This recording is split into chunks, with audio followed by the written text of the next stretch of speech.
بسم الله الرحمن الرحيم.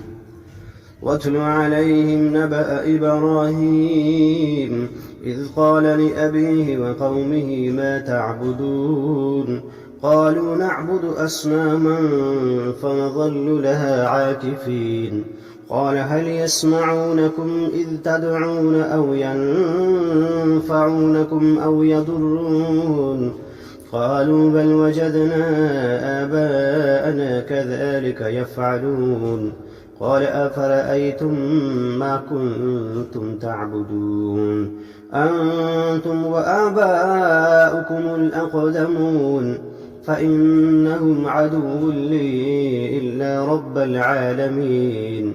الذي خلقني فهو يهدين والذي هو يطعمني ويسقين وإذا مرضت فهو يشفين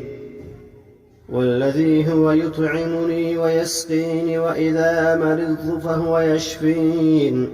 والذي يميتني ثم يحيين والذي أطمع أن يغفر لي خطيئتي يوم الدين رب هب لي حكما وألحقني بالصالحين واجعل لي لسان صدق في الآخرين واجعلني من ورثة جنة النعيم واغفر لأبيه إنه كان من الضالين ولا تخزني يوم يبعثون يوم لا ينفع مال ولا بنون إلا من أتى الله بقلب سليم وأزلفت الجنة للمتقين وبرزت الجحيم للغابين وقيل لهم أين ما كنتم تعبدون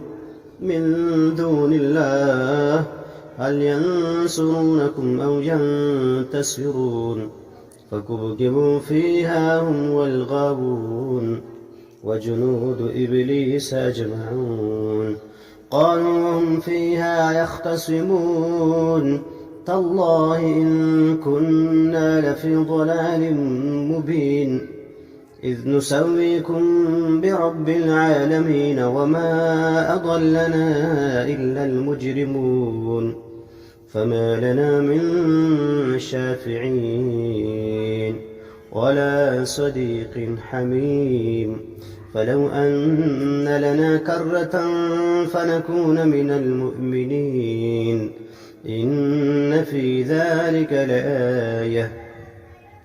وما كان أكثرهم مؤمنين وإن ربك لهو العزيز الرحيم.